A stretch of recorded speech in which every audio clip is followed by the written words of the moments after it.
Hi, everybody, and welcome to the Philly Fan Radio. I'm John Meyer along with Dan Palmieri, and we are recapping the Eagles versus the Vikings game that happened this past Sunday. And I'll tell you what, Dan, from watching the game and seeing the first series, obviously, and all the passing, I'll tell you what, Hurts looked like the Super Bowl MVP that he is or was, however you want to do it. And it was freaking awesome to see that part of the offense click. Yeah, he looked, like you said, he looked like he was playing the Super Bowl again. I think it just shows that anybody who's ever questioned the offense, well, not the offense, but his ability to be the leader of the team and throw the ball is just ridiculous. We can hear all the things in the media say, they're not a passing offense or they're not passing because he can't do it. That's BS. He can do it. He's proven it time and time again. And the only reason that they don't pass the ball is because they're trying to be this run first team, which I think you're seeing a gradual transition from because of variable factors that we'll go over. I know they want to be a run first team, and like you said, we've seen that transition. Hurts made some awesome decisions and throwing in this game. There were so many, over 20 plus yards. Hats off to A.J. Brown, Devontae Smith, the receivers on this, doing what they do best. It was great to see this portion. And anybody that has a doubt that Hurts can throw the ball should jump out a window because he can do it. It's not that he can't do it. The other flip side of that is, Dan, you and I were texting about this, and obviously the run game has been non-existent all year, and they would like to get there. But do you feel that we're having issues with the offensive line and things that we did not predict, and it's not Kevin Petula's fault? All of his fault.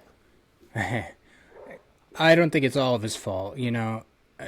I've watched in the beginning of the year, everybody was blaming Petula, and rightfully so. There were questions about his play calling and everything, but nobody was really, the first few games, focusing on the offensive line because you're just saying it's the best offensive line, in the league On because paper, they've been too, there. and they've Yeah, been doing it. We know they can do it. yeah, but I mean, we're seeing a pattern in every single game, and that's missed blocks. And it's very surprising. It's not just Mailata, it's Lane Dickerson, who I think we can all agree he's not anywhere near healthy. He had to have the surgery in the off season after the Super Bowl. And it's hard on the guys because, they're playing in the Super Bowl, so they don't get to rest until really, I don't know, late February. And then so you've got to recover from a surgery that most guys got in January because their teams suck and they don't make the Super Bowl. But Or yeah, I early think he's December. not healthy. Yeah. But Cam Jurgens, he hasn't played well. I think Tyler Steen is not a starting guard in this league. He gets pushed back a lot into Yep. Hurts' lap. And I think Johnson has struggled at times, but overall, I think he's been solid. I mean, is he as good as he was last year? I don't think so. But I don't think when you're pointing out the problems with the offensive line, I don't think that you can say that, oh, well, he's the problem. No way. But I think it's an overall thing, and it's just hard because so much is predicated on that run because, if you're not going to run the ball, if you're only getting 2 yards a carry, then, Hurts is not going to get much time in the pocket because they're not going to respect the run at all. I understand the offensive line has good days and bad days, but if you go back and look at the tape from the beginning of the year, we are in week 7, and, well, we're going into week 8. But anyway, if you look at it, that Mailata has had some struggles. Johnson had some struggles. Okay, but if you take those and be like, okay, there's a couple one-offs on there that they've kind of beat Mailata. Thank goodness he didn't hold or anything going around the side. But if you look at Steen, Jurgens, Dickerson, Toth, Dickerson should have probably, if he could have got his surgery earlier or stayed out a week or two to heal up. He's just battling some stuff. But I think if we fix those, maybe we would have a decent run game. I'm like watching every other team, and they're able to. Their running backs are not an MVP. They are not Saquon Barkley, and they can get through to everything. But we only have a couple of them that Saquon can break free thanks to his ability. Yeah, and I think they said there's only about a 56% pass or run block win rate, and what that means is basically that your line is run blocking, and whether or not they can push the line back, they're only doing that 56% of the time, which is just a ridiculous number when you think about it. I mean, that's pretty much indicating that Barkley's getting hit in the backfield, which we've seen. Numerous times. We've all, For losses we've all the time. It's every single game. Yeah, and we've said, why aren't they running the ball outside, which I think they should, but they've been trying to get the inside run working, but the problem is that the guards and the center have been, for lack of a better word, disappointing this year, whether it be injuries, whether it be scheme, whatever. They've been disappointing this year, so you're really running into your weakness, which is showing that. But the problem is that as we've seen them, they've actually tried to get out on the outside, but Barkley's being brought down by the backside pursuit because the guards are not blocking. And it's so frustrating because, we didn't expect Barkley to have 2,000 yards. There's no way. But we expected them to be in the top 10 in rushing offense, and we're looking at one of the worst rushing offenses. And it just shouldn't be that way with the talent. And I think it comes down, we've always, as Eagles fans, we've always had a solid line, defensive line, offensive line. And I think our two biggest weaknesses on this team are actually those two this year. Exactly. So, Dan, let's recap a little bit. The Eagles did win 28-22. And you would think the way that Hurts played would have been phenomenal. And the way that Wentz played, 2 interceptions and 2 passes. Granted, it's against Wentz, and he made some piss poor decisions out there. If they were caught, the receivers were open, if they weren't overthrown, if they weren't off their mark, I think this game would have been a little bit closer, or potentially that the Eagles would have been really clawing out of maybe a deficit. Now, it is Wentz, so, we lucked out of there. The other thing is, Dan, let's recap real quick. You predicted a 24-23 game, I believe, Yeah. Was it 24? Yeah, 24-23. Not bad. I think you're really close. I predicted 21-10, so I definitely didn't win that. But that was a good prediction for it. We did predict a win on it. I want to go through a couple of stats of this game. So if you look at the stats for it, hold on a second. Damn ad pop-ups. All right, here we go. So the Eagles, as of Week 7, are 5-2. They beat the Vikings, who are now 3-3. Passing yards, 316. I can't recall the last time we saw 300. We've been at like 100, 157, under 200 in most cases. 45 rushing yards. Disappointing. Definitely. For a total of 361. Do you know the Vikings had 298 passing yards, 89 rushing yards, and they did beat the Eagles on the total yards of 387, but Wentz threw those interceptions, so they were wasted yards.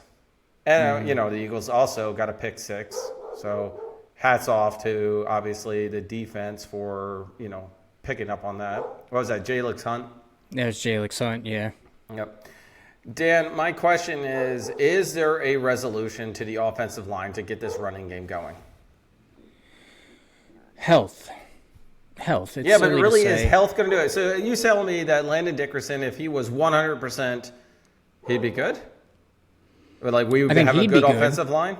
No, not overall, because I think Steen's I won't say crap, but I don't think there's a severe drop-off between Mekhi Becton and Tyler Steen. It just is, and they're feeling it. And I think they did it for cost considerations. We went weak at that position because we figured the other 4 guys are locked up long-term, so why not just, allow them to pick up the slack? Truly, one guy can make a difference, right? Yeah, clearly. And I think you would get less of an impact if Cam Jurgens was playing at that Pro Bowl level, but I just don't see it right now. He's struggling, And it just, you're only as strong as your weakest link. So the offensive line's just struggling. And you couple that with the fact that the Eagles, by far, are the most blitzed team in the league because everybody's just trying to stop the run. Yeah. Well, yeah, and that's what's happening. They are stopping in a run, which does not make us a complete team to, we have to throw the ball to get them out there and respect it. And then when they start respecting that and we try to run, we're not getting as many yards. I don't anticipate that Saquon's going to get 2,000 yards this year, but what is he averaging? 2.4 yards a carry. That's kind of... for this past game. Yeah, he's like at 3. Game. Yeah, he's like at 3.2, which is just horrible. Yeah. The Eagles, before going into this game, I think were almost last in, or very close to last in every type of position or ranking. 30th, yeah. And that's, to me, what are they, 32? What are they behind the Dolphins? And the Browns. Yeah. So going to that, I mean, if you think about it and you look at it, Dan, I'm going to go off on a little thing here. Obviously, Saquon, we had the opportunity of watching his documentary, and I could not help but want this guy to have an awesome year again. I mean, to run and rush. I mean, everything that he's going through, and then he had the Super Bowl thing. You just kind of like feel for him to get some more, but we have to fix the line in order for him to get those yards, to break free. You can't, he makes shit happen, but you can't depend upon him to always make it. And when he gets hit in the back, he's got no speed. Right. And I think we all knew that he was a great talent, but we all could agree that he was wasted in New York because they had no line. You and I said that. If they had a line, he would be so much better. He had how many for 4 of his 5 seasons or 6 seasons in New York? They were all losing seasons. He only went to 1 playoff game in New York.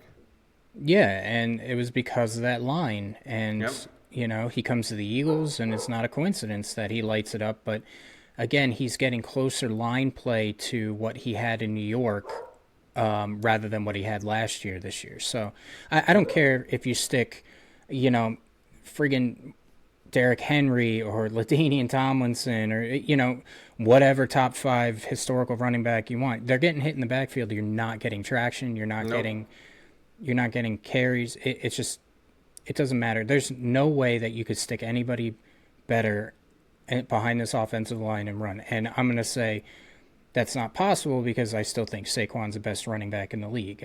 I don't see a drop-off in talent. I don't see a drop-off in, health, stamina, any of that. It's just he doesn't have a chance to go. I mean, for instance, I'm watching the Lions game on Sunday night, and everybody's up in arms. They're like, oh, my God, Jahmyr Gibbs is amazing. He has that 78-yard run. Did nobody notice that his line blocked for him and left like a gaping hole that big? Yep. It's not hard to run and get speed when you have that much of a line. So now we got Saquon who has no line trying to do those things. It's just unfair to expect it. It's not possible. Yep. I agree with you on it. Looking at Hurts' passing game, he was 19 for 23, 326 yards, 3 TDs. Freaking awesome. To go to Smith, 9 receptions, 183 yards. 183. He had 1 of the TDs, and then Brown only had 4 for 121 yards and 2 TDs. Now, I'm going to go off here a little bit and say, obviously, it was nice to see Smith and Brown get those things. But then, Dan, you also noted, and we all saw that AGA's cryptic tweet. Why? Mm-hmm. Why are we getting it? Do I have his tweet here? What did he say? Oh, right here. Using me, but not using me. Why? What is the purpose of this? And it falls in suit with when he caught the touchdown pass. The cameras all picked him up, yelling that this is what happens when you use me. This is what happens when you throw me the effing ball. Just grow up. Yep. I'm getting sick and tired of it. And they'll never trade him because of the financial ramifications, but something has to be done. Take the C off his chest. Yep. You cannot tell me that the locker room is okay with this shit. it's a football game, so you really can't put too much on body language. But even when he was on the sideline after getting a touchdown, he just seemed disinterested. He seems miserable. And I just don't get where he's coming from. You know, you got paid, you got a ring, you got all this stuff, you have everything, and yet you're still miserable. I mean, what else do you want? Do you want to catch 20 balls? Do you want to get Jamar Chase numbers where you're getting thrown the ball 25 times, but your team is still losing? I mean, is that what you want? Because that seems asinine. Because the way that I look at it is that you hear all these people that are later in their career and they could put up all these stats, but then they're like, oh, I'd give that up for a Super Bowl, going to a winning team. Well, it seems like A.J. Brown wants the opposite. He wants the individual accolades and he doesn't care what team he's on. It just, I don't see, I see all these people online that are like, oh, he's just messing with the media, blah, blah, blah. What are you to gain by that? Why do you need to tweet that? You had a good game. So what does this mean? That it doesn't matter if you get a good game or a bad game, you're still going to be miserable in doing this? I mean, if, for instance, Saquon, okay, he's got 40-something yards rushing, and they ask him, what's going on, and he's like, I take responsibility for the run game. It's me, I need to do better here. And then he says, but I don't care if I get 2 yards as long as we're winning. Why can't AJ have that type of attitude? What is his problem? And I just don't get it. And I honestly, I may be stupid when I question this, but I question whether or not the team would be better if he wasn't on it. Dan, two things I'm going to come. Actually, I'm going to ask you a question in a second. Is Saquon's just appreciative? That's his nature, right? He came from the Giants. They lost. They sucked every single time. He's just appreciated the wins and the Super Bowl. But everything in life, he's doing the right thing by doing the right thing. AJ, do you feel or think there's something more going on in the locker room than what is really out happening on the field? Because AJ's carrying a lot of stuff to the field. Like, he just got 2 TDs and a great thing, and he just wants to throw it. This is what happens when you use me. This is what happens when they're not using you. You're a player. You're paid to play. You're part of the team. So is there more behind the scenes that we don't know that Howie and the team should resolve on this? Well, should have resolved like 4 or 5 weeks ago, but now we're heading into against the Giants and then, the bye week. I think his problem is with Hurts. And I know that everybody says, it's not Hurts' it's not that relationship, but I go back. Brian Johnson, he bitched that he wasn't getting the ball. Kellen Moore, he bitched about the passing game. Now we've got Petula.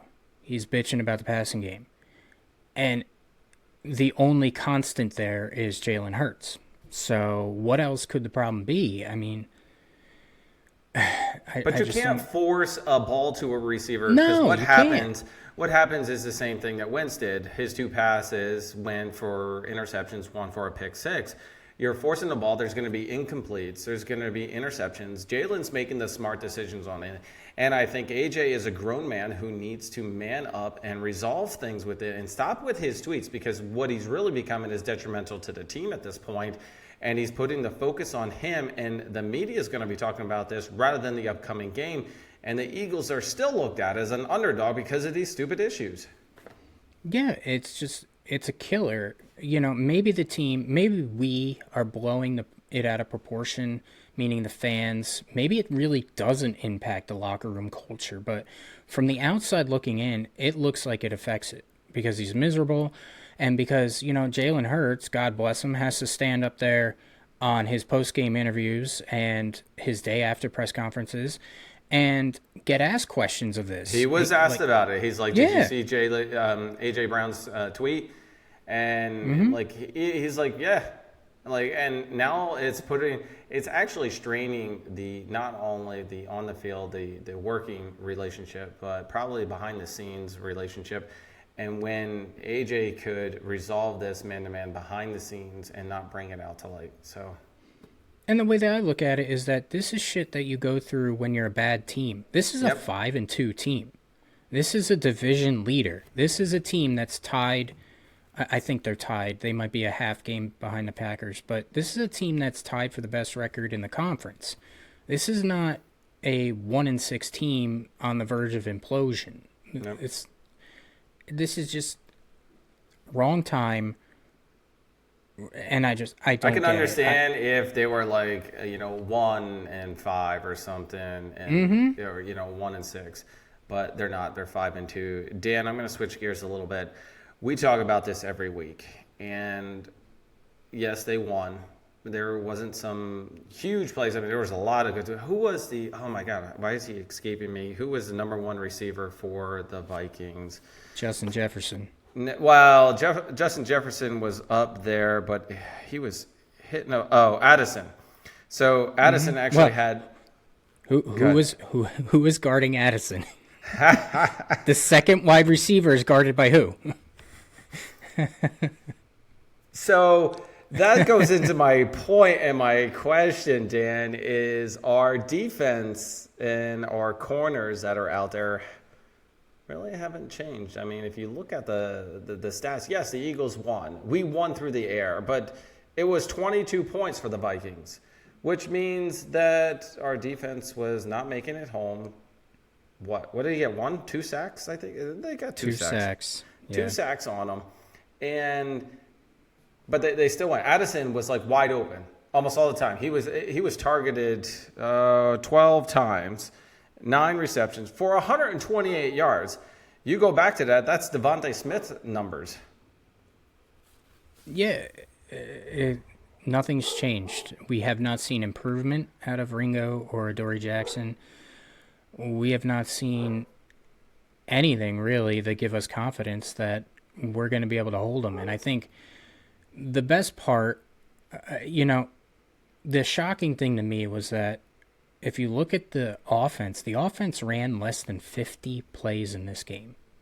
Less than 50, because the defense was on the field a lot because, the Vikings drove, but they were 1 for 6 in the red zone, which is unheard of, which is good defense, but at the same time, you're giving up chunk plays to get there. So it's the same thing we say every week, the passing game is not getting, or the pass, defense is not getting any better. Pass rush is not getting any better. Whether or not people coming back, that we'll allude to, and people coming back from injury will make the big difference remains to be seen. But I don't see this team sitting idle before November 4th, which is the trade deadline. Which is coming up fast. I mean, why? Yeah. I mean, the best time to get somebody, so you get a nice corner, and we'll talk about the return of a retired Eagle here shortly. You get somebody, a corner that's going to do it, now's the time, because then he'll have almost 2 weeks or 3 weeks because of the bye week. It's actually perfect timing. But the return of Ja'Cory Bennett, I'm sorry, I don't think Jackson, Ringo, and Bennett are your problem solvers for the corners, and everything falls on Quinyon. So what they do is they move their best receiver over to the other side, and Quinyon, covers the Pla receiver, which then just leaves it open because Ringo's out there. Yeah, and it's the same thing every week, the fact that they're bringing the second wide receiver, like you said, they're bringing him in motion, they're altering the things. I know Quinyon's been actually flipping the field a lot because he's been guarding the number one receiver, but there's been no improvement as to, the other side, so it stresses out your defense big time. And like you said, Ja'Cory Bennett, I actually liked what I saw from him in the preseason. Now, he's been injured the entire season. Fangio decided to go with Adoree Jackson over him for some ungodly reason. So I don't know if he's the fix. I hope he is, so they don't need to trade, but I think that it would be crazy to think that they won't trade at this point. It's just a matter of what kind of compensation you're going to have to give up, because everybody in the league knows that you want a corner and you want an edge rusher. So, I'm in a win now mode right now. So I honestly couldn't give a shit what you give up, as long as it's somewhat fair compensation. They've loaded up on picks this upcoming draft. We've talked about it ad nauseum. I don't know what corners would be on the market. I've been in the Denzel Ward camp, but apparently I was misinformed, because apparently if they trade him, the Browns would take a $30 million dead cap hit, which is something the Browns would probably do, but it doesn't seem feasible.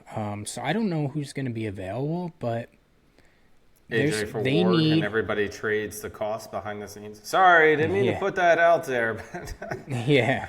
Here's $1 for you. Yeah. It's they need when you go to the trade deadline, a lot of teams are like, okay, we just need to fill holes. Yep. I think they need an impact player to turn this defense into an elite defense again. I think we need that impact player, whether or not that be at edge or corner or both. I just don't see how Howie can sit there and look at the roster the way it is and say, okay, we're good.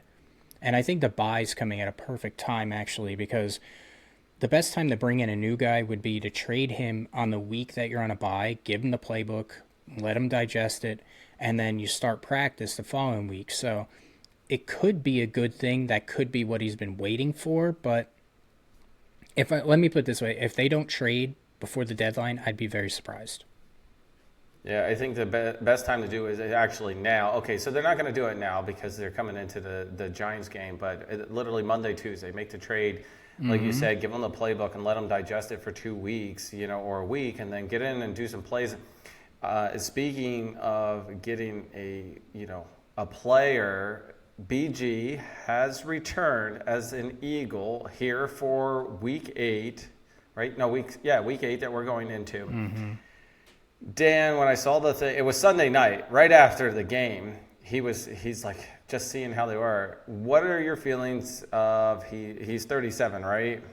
Yeah. What are your feelings of 37 does not sound old when you're somebody like us, but a 37-year-old pass rusher back to the Eagles. Do you think and you talked about having a difference maker, do you think he's going to be a difference maker? Maybe not against the Giants, but in about 3 weeks?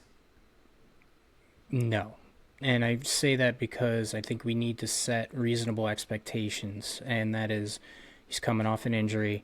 He is 37. He didn't go to training camp, so the standard. And he hasn't played anything. So what shape has he been keeping himself in for this game? Mm-hmm. I mean, I'm sure he has to go through a physical. I'm sure he's feeling it for the first week of practice.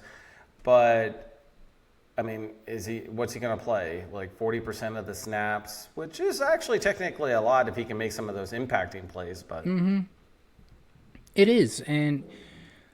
But to turn around this defense, I think his attitude that he brings to the field and the team is going to be a welcome sight. But I think his leadership is really what I would be paying for.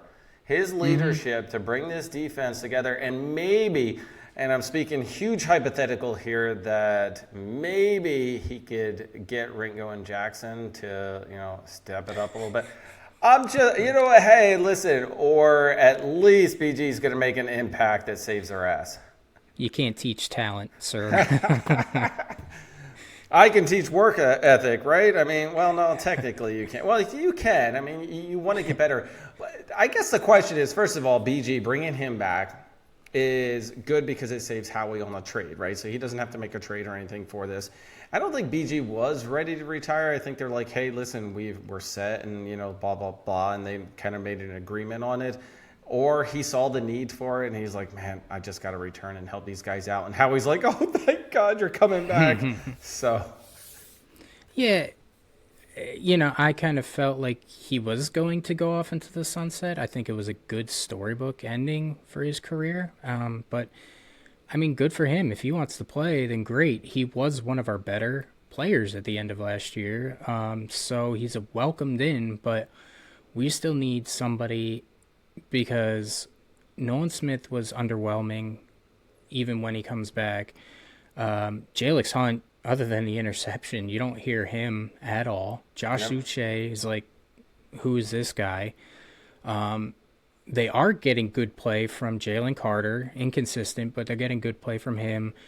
Jordan Davis is good on the line. Moro Jomo has been pretty good. So the tackles are good, but the edge rushers we just lack. And I personally, they brought back N'Kobe Dean this week, and they had Jahad Campbell playing the edge more, being an edge rusher. I personally don't like that because I thought that Jahad Campbell was such a good player in the middle. Now, how do you do that with N'Kobe Dean and Zach Bond? I don't know. Maybe But- they were just testing it out to see how to mix it up a little bit. Yeah, and that's fine. It's just I think they're playing him at edge because there's a necessity there and there's a weakness. And I want to see an impact player. I'm tired. I'm tired of seeing like 1 sack, 2 sacks. It's like yippee. Why are we not getting consistent pressure on the quarterback? Yep. When are we going to see one of those games where we have 3, 4, 5 sacks and like 10 hits on the quarterback? I mean, Wentz at times had forever to throw the ball back there. Yep. And it was just horrible because thank God Wentz is such trash now. Thank God he made Thank some poor God. decisions, or else his game would be Yeah. different. Dan, I'm going to transition a little bit before we kind of like wrap things up. As we got to talk about the upcoming game. The Eagles are playing the Giants Sunday, the 26th at 1 p.m. And one of the concerns is this is a rematch. 2 weeks ago, they were humiliated against the Giants. We actually didn't even predict this game to lose, being that they had Jackson Dart, and I never heard of Scatterboo until this time. But Dan, before we get into this a little bit, there was an alert, and I'm sure you got it from the NFL. So the NFL has fined the Giants a couple of thousands of dollars on the game they played against the Giants. $200,000 to the Giants. Brian Dable, he got a $100K fine and this was messing with the concussion protocol, right? So he was in the tent for Jackson Dart, and he was like, "Oh, what's going on?" Whatever it is, and I don't think he impeded anything because he was in there like a second before they kicked him out. But you're not supposed to go to it during any of that one. And then Scatterboo was fined $15K for conduct detrimental. What the hell was what did this lowering his head and acting like a crazy son of a gun, I guess? But Okay. yeah. I honestly didn't see this alert. So Oh, okay. So this No. literally just came out before our recording, and Okay. And this was against the Eagles. So it's like you're kind of like interesting. Okay, they got fined right before the game that they are rematch, but it is at home at the Link. But I wanted to give you some of that financial stuff that's just funny against the Giants. Dan, do you think that things have changed, that Jackson Dart is not going to have his way with the Eagles, and Scatterboo is not going to be able to run all over the field this time around? I think the Eagles will win. But Oh, we'll get into predictions shortly. to say that it's going to be easier, no. Because let's look at it this way. There's a rookie quarterback back there and a rookie running back. What's the best way to get them off their pace? Pressure up front. We don't do that very well. And we have issues because we're not getting pressure against mobile quarterbacks. Jackson Dart is very mobile. He moves around. Yep. You know, We weren't even able to and- sack him. We were losing grips with him throughout half of the game, where you thought you had him, but he escaped. He looked like a Cam Newton or Lamar out there, where he's just escaping so often. Yeah, I think it's going to be hard. Our rush defense is not that great either, so it's going to be a difficult game. I wish I could be more optimistic, but I mean, 2 weeks ago they got blown out, and it really wasn't as close as it could have been. So for them to, in 2 weeks, say with the same exact roster, same personnel, which it might not be the same personnel due to injuries. We might be losing key personnel. Are they going to play that much better? I don't know. I think the Giants played the best that they possibly could in that game, and I don't see them playing that well, so that could bring them down to the Eagle level. So I think it'll be interesting. I know it's crazy, but I think this is the week that you're going to see Saquon go over 100 yards. I don't know why, but I just have that feeling. I'm writing this down here. No, I seriously, for some reason, feel that way, that they're going to figure some things out, and they're going to push that line back a little bit. Because I think that the offensive line got embarrassed, and you're going to see a more aggressive approach up front. When you say some key players might be out, are you talking on the offense or the defensive side? Offense. A.J. Brown has officially hamstring. missed his third straight practice. Yep. Yeah. So, you know what? Based off his tweet and everything that's going on, in a normal circumstance, if he had missed it and if he wasn't doing his tweets and we weren't talking about all this stuff, I would be slightly concerned. But at the same time, maybe this is the game, if he misses, that the Eagles just blow the Giants out of the water, and he doesn't have that feel, well, if I'm not there, they're not going to win type. Yeah, I don't think that there's going to be that much of a drop-off, because I think Jahan Dotson's pretty good. I mean, he's not a bum out there. Yep. Which is why I lean more towards, even if he plays, he's going to be injured, which is why I lean more towards Saquon having that 100 yards, because I think they're going to feed him more. They're going to run in more of, double tight end personnel, maybe bring in an extra. We saw last game they brought in Fred Johnson as a sixth offensive lineman. So I think you're going to see more of that. There's that injury. Cam Jurgens is a no-show, so I think he's not going to play, obviously. Adoree Jackson, which is, who cares? He's going to be out. So, what a loss there. But it's not like Keely Ringo's lighting up the world, so who the hell knows about that? I'm going to dig up the standings. What the heck? Why can't let's see, go NFL standings. Is it only, it is giving me the national. Here we go. Here's the national thing. Okay, so the Giants are dead last, 2-5. No surprise. The Commanders are 3-4. The Cowboys are sitting 2 games back from us at 3-3. They're at a nice 500, so they can, they're the only close ones on there. Do I see the Giants going 3-5 after this game? No. The Eagles will be 6-2. They'll go into the bye week. They'll get some more things figured out, and hopefully we can stop talking about this and just say how awesome the passing and run game were. And we still think our corners suck, but either way, we got a pass rusher during the trade. Who knows? Yeah, I mean, think about it. 6-2, and yet we've identified that they're really not playing that great.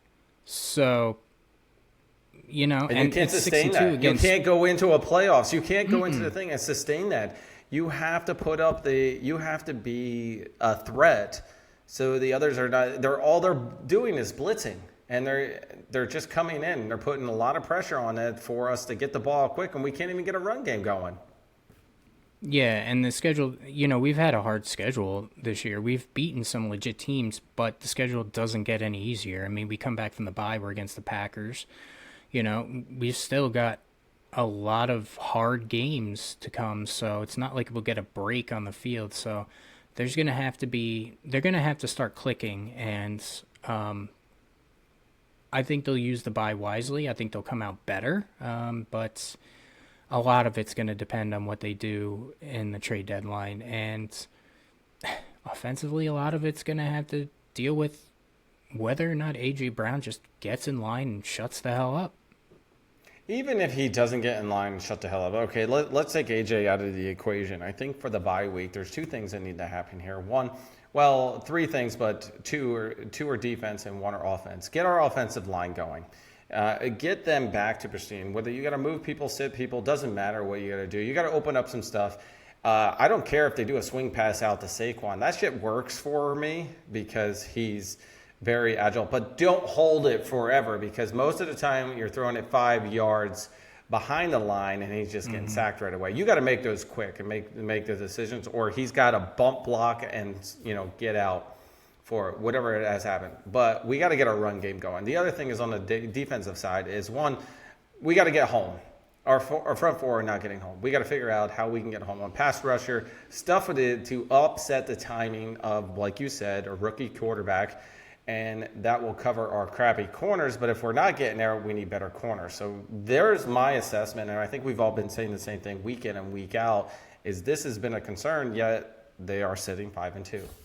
Mm-hmm. Yeah, and you've seen Vic try to get as creative as he can be with the personnel. He's tried blitzing, but the problem is that if you're blitzing, you're playing man-to-man on the back end, and you just don't have the corners to play man-to-man. You have 2 legit corners, but you've seen them time and time again just attack Ringo, Jackson, and it works every single time. You've yet to see any of them make a play, so, it's hard, damned if you do, damned if you don't, and that's the situation that Vic has been put into, so, if you get a legit edge rusher, maybe you don't have to blitz as much. If you get a good corner, you can blitz as much because you have that coverage on the back end. So, but you have to get a legit starter. You can't get just a bridge guy. You can't get this guy that's okay, serviceable. You need a legit starter out there. You know who we have seen make a play time and time again? Cooper DeJean. Mm-hmm. His play of follow through against Jefferson, that was a touchdown if he did not follow through with that. And he's just been phenomenal everywhere and sticking to the receivers.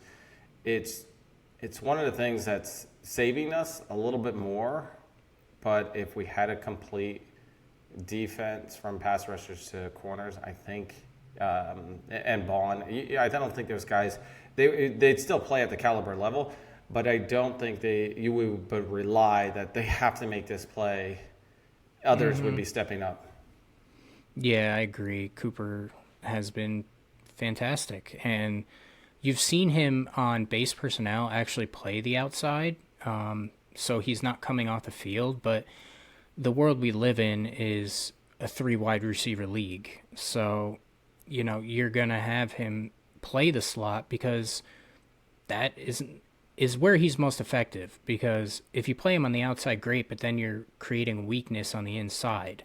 So you keep him inside, which is fine, but then you need somebody to cover up the deficiencies on the outside, which is where you go and get, maybe Jacorian Bennett steps in and plays well, or you go out and get somebody, and you're going to be looking at these teams that are going to be willing to sell off, your Miamis, your Cleveland's, your New Orleans, all these teams that basically are just going to throw in the hat and play for draft picks. So whether or not you can get impact personnel on those teams, I don't know, because I don't know their rosters. I don't even know if they're willing to shop at this point, but it remains to be seen. I think they need to make an impact in the trade market in order to get this defense back to where it is. And I think what will happen is if the defense starts to play better, you're going to see the offense feed on it. A lot of times the offense just goes 3 and out and puts the defense in bad situations. But at the same time, when's the last time that we saw a good kick return? When's the last time that we had good field position on the start? If we could start flipping the field defensively, then I think we'll be in a much better position. Exactly. Instead of letting them go all the way down and doing that bend, don't break, and they end up with a field goal. Or, turnovers are great in that thing, but at the same time, if we just stop them, and I haven't seen us do too many 3-and-outs on defense, and if defense is getting worn out, my only statement is to stop them, do more 3-and-outs, and you guys got to get more rest. Dan, before I wrap it up, we got to do our predictions. Yes. So, as of now, Dan and I are going to predict what the game is going to be like this Sunday. We're not going to predict yards. We're not going to predict the over and under because we're not going to be the NBA. And We can't influence that. Yes. Yeah. Yes. So for this part of it, we're hoping that the NFL stays honest and legit at this point, and you can place your bets off of what Dan and I predict, but we are not liable for what you get. Sorry. And don't do so if you work for one of the teams, for Christ's sake. Yeah. Did you see that the NFL has demoted and fined a couple of their refs? No, I didn't see that. I only saw the NBA that they arrested a bunch of people. Yeah, well, that's an interesting topic. And if I knew more about the NBA besides the ball goes in the hoop and who LeBron is, we would talk about that. But at the same time, here's a guy, I mean, they were talking about the player, and he's like, hey, listen, I'm not going to play my full amounts of time. Hint, hint. Like, go bet and hit how much time he's going to play or whatever it is. I'm like, are you serious? Come on. And it was $1 million, $1 billion ring happening. But all between the poker tables, all the other stuff. And the mafia. Yeah, the mafia. I was surprised the mafia still exists. But anyway, enough about the NBA. Let's get back to some real sports with the NFL. Dan, what is your prediction for the Eagles versus the Giants at home at the Link on Sunday, 1 o'clock? I've got 30-21. All right, so 30-21. Dan, my prediction is 34-21. That's a cop-out. What? How's that a cop-out? I was writing it before you did it. That's like the guy betting $1 on The Price is Right. Come on. Hey, that's a smart move, right? Well, I didn't say it wasn't smart. I'll tell you what.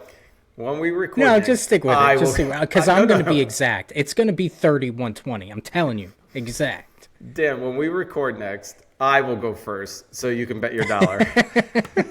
All right. I got 0-1. All right, everybody. I got to wrap things up. Dan, I'm going to let you close it out. Yeah, hopefully we're playing for a win. Hopefully, we come back with more positive news. But, yeah, go Birds and go ahead.